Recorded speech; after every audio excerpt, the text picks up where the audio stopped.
On करके ये सब कुछ रिकॉर्ड कर रही थी। तभी कैली अपना लॉकेट उतारती है और अपने बॉयफ्रेंड विकी को याद करती है। वो पहले भी उसके साथ यहाँ आ चुकी थी, लेकिन अब विकी इस दुनिया में नहीं है। थोड़ी देर उसे याद करके इमोशनल होती है, फिर लॉकेट बैग में रख देती है। तभी हम देखते हैं कि वहाँ 4 लड़के जीप लेकर रिसोर्ट पर पहुंचते हैं। उनकी खुशी देखकर लग रहा होता है कि वो भी वीकेंड का मजा लेने यहाँ आए हैं। सोफी और कैली आवाज सुनकर बाहर आते हैं और उन्हें देखने लगते हैं। तभी उनमें से जॉश नाम के एक लड़के की नजर सोफी पर पड़ती है और दोनों के बीच हल्की सी दिलचस्पी झलकती है। फिर कुछ देर बाद जॉश उनके दरवाजे पर नॉक करता है और थोड़ा कैजुअल होकर अपना इंट्रो देते हुए दोनों से फ्लर्ट करने की कोशिश करता है। साथ ही दोनों को रात की पार्टी में ज्वाइन होने के लिए कहता है, जहाँ सब दोस्त मिलकर थोड़ी बहुत मस्ती करने वाले हैं। सोफी थोड़ी चटपटी अंदाज की लड़की होती है, उसका मन तो था जाने का, पर कैली मना कर देती है तो सोफी भी जाने से इनकार कर देती है। फिर हमें उसके दोस्तों को दिखाया जाता है, जिनमें जैक नाम का एक लड़का कहता है, रिसोर्ट के मैनेजर ने कहा कि इस वक्त पहाड़ पर चढ़ना मुश्किल है क्योंकि ऊपर बर्फ जम चुकी है और कोई भी क्लाइंबिंग नहीं कर रहा। इसी दौरान रॉनी और टेलर बोलते हैं कि जॉश की एंगेजमेंट हो चुकी है और यहाँ आते ही वो लड़कियों के साथ फ्लर्ट करने चला गया है। तभी जॉश आकर कहता है कि मैं यहाँ एंजॉय करने के बहाने ढूंढ रहा हूँ और तुम लोग अपनी दोस्त की बुराई कर रहे हो। घर से दूर वीकेंड में आकर थोड़ी बहुत मस्ती करना तो बनता है। वहीं केबिन के अंदर सोफी कैली को मनाने की कोशिश करती है कि चलो उनकी पार्टी में थोड़ी देर के लिए चले जाते हैं, फिर जल्द ही वापस लौट आएंगे क्योंकि कल हमें सुबह सुबह क्लाइंबिंग के लिए जाना है। पहले कैली मना करती है, लेकिन सोफी के जिद करने पर वो मान जाती है। अब रात होते ही सब लोग आग जलाकर चारों तरफ बैठे होते हैं। सोफी माहौल में घुल मिल जाती है और सबके साथ मजाक करती है, जबकि कैली चुपचाप बैठी रहती है। लड़के बताते हैं कि वो सब कॉलेज फ्रेंड्स हैं और आज कई सालों बाद सब एक साथ वीकेंड पर आए हैं। तभी सोफी जॉश के हाथ में एक अजीब सी घड़ी देखकर मजाक करती है तो जॉश बताता है, ये कोई मामूली घड़ी नहीं है, इसमें पर्सनल लॉकेट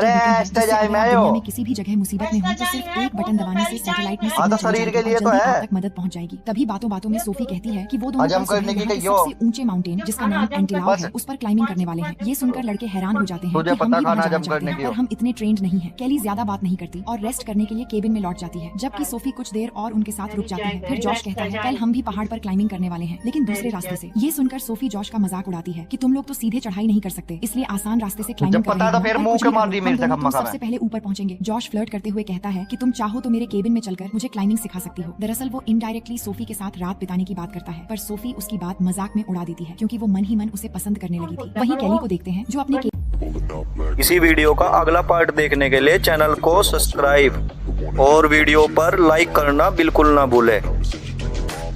बाकी एंजॉय। जय श्री राम।